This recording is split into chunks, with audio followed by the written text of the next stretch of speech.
हर्षोल्लास के साथ बहुत अच्छा कार्य कर रहे हैं। और हम एक बार इधर देखिए। ये मैं बता दूं कि मैं 5 साल के पहले हम लोग बराबर मीटिंग में और हम लोग आते थे, लेकिन 5 साल से हम लोगों ने यहाँ आना छोड़ दिया। जो भी परिस्थितियाँ रही, जैसे कोई भी सार्वजनिक चीज़ हो उसमें सभी का सहयोग और सभी को मिल करके कोई भी निर्णय लेना चाहिए। ये नहीं है कि आप आकर के दादागिरी करके और संस्था को अपने हाथों में लिया गया, ये उचित बात नहीं है। आप मिल करके चलाइए, क्या दिक्कत है।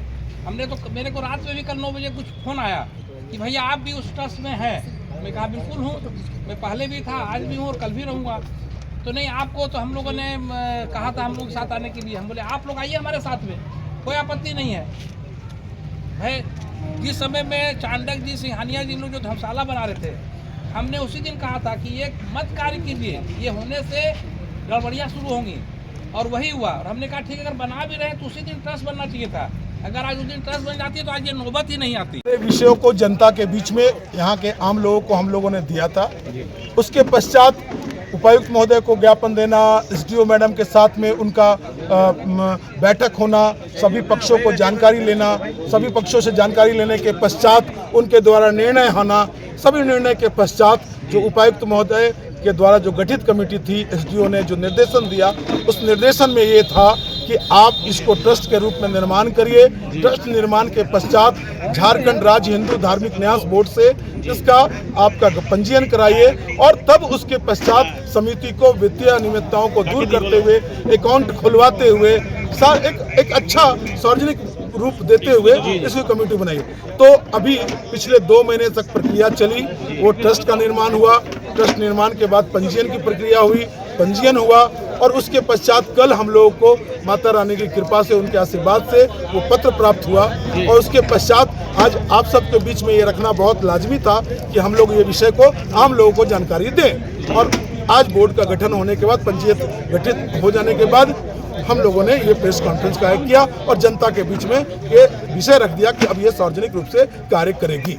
राज्य हिंदू धार्मिक न्यास बोर्ड के बाद पंजीयन के लिए आवेदन दिया गया। उनके पास भी आवेदन दिया गया, परंतु उनके आवेदन को खारिज किया गया क्योंकि उनके आवेदन में कई प्रकार की त्रुटियां थी, और उन त्रुटियों को उन्होंने देखा। ये जयशंकर पाठक जी जो धार्मिक न्यास बोर्ड के जो अध्यक्ष है, वो उनका विषय है कि उन्होंने उसको रिजेक्ट किया है, और क्यों किया वो उनका विषय है, परंतु ये सही था और इसको सही मानते हुए इसको पंजीकृत किया गया। आगे नई कमेटी का क्या, किस तरह का एजेंडा होगा? अभी 15 दिनों के अंदर एक बड़ी आम सभा यहाँ इसी प्रांगण में की जाएगी, और उसके पश्चात हम लोग एक बड़े निर्णय में आएंगे और बोर्ड की बैठक होगी। यहाँ धर्मशाला का कैसे काम चलाना है, ये परिसर को शुद्ध कैसे करना है, इसकी पवित्रता कैसे बनाए रखनी है, इन सभी विषयों को ध्यान में रख करके हम लोग बोर्ड में बैठक में निर्णय लेंगे, और जो निर्णय होगा वो निर्णय सार्वजनिक की जाएगी। उन प्रमाणों को अभी मेरे पास इसी स्थान में यहाँ पर 3 व्यक्ति खड़े हैं जो अपने पैसे मांग रहे हैं कि भैया थर्मोकोल के एक व्यक्ति यहाँ बैठे थे, वो थर्मोकोल वाले बोल रहे हैं हमारा पैसा नहीं मिला। लाइट वाला केस किया है, वो बोलता पैसा नहीं मिला। टेंट वाला बोलता पैसा नहीं मिला। गेट खोल के बेच दिया गया, इतना बड़ा लोहा का गेट था, कहाँ गया पता नहीं। तो अनियमितताओं का भंडार है, उसी भंडार के कारण ही आज एसडीओ मैडम ने उसको आरोपित किया जी।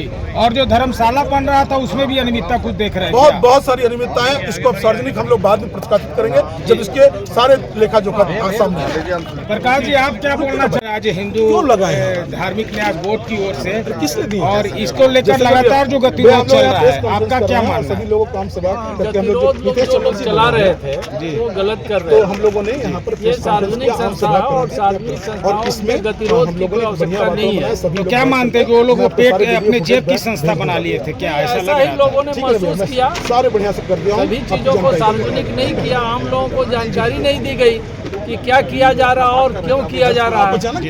ये सारे विषय नहीं हुए जिसके कारण ये लोगों को आगे आना पड़ा, और आए हैं तो बेहतर आए हैं, और हम समझते हैं कि आगे और बेहतर होगा। और जो भी समाज के लोग हैं, कुछ बहुत सारी बाधाएं आई, उन बाधाओं को हम उनको भी कहते हैं कि ये सार्वजनिक संपत्ति किसी घर का चीज़ नहीं है। जो इससे वंचित अपने आप को महसूस कर रहे हैं कि मुझे इससे हटाया गया, मैं इस प्रेस वार्ता के माध्यम से बताना चाहता हूँ, आप वंचित नहीं हैं, आप अलग नहीं हैं। आप इसी समाज के घटक हैं, आप भी हमारे साथ हैं। हम सब लोग मिल करके इस सार्वजनिक दुर्गा पूजा को आगे बढ़ाएंगे। सभी का सम्मान है, सभी लोग सबपूर्वक हृदय से सबको नमन करते हुए अभिनंदन करते हैं कि आइए हम सब मिल करके, आपके सुझाव भी मान्य हैं, आप सबके सुझाव हम लोग मानेंगे तो एक अच्छा प्रतिरूप दिखाई पड़ेगा।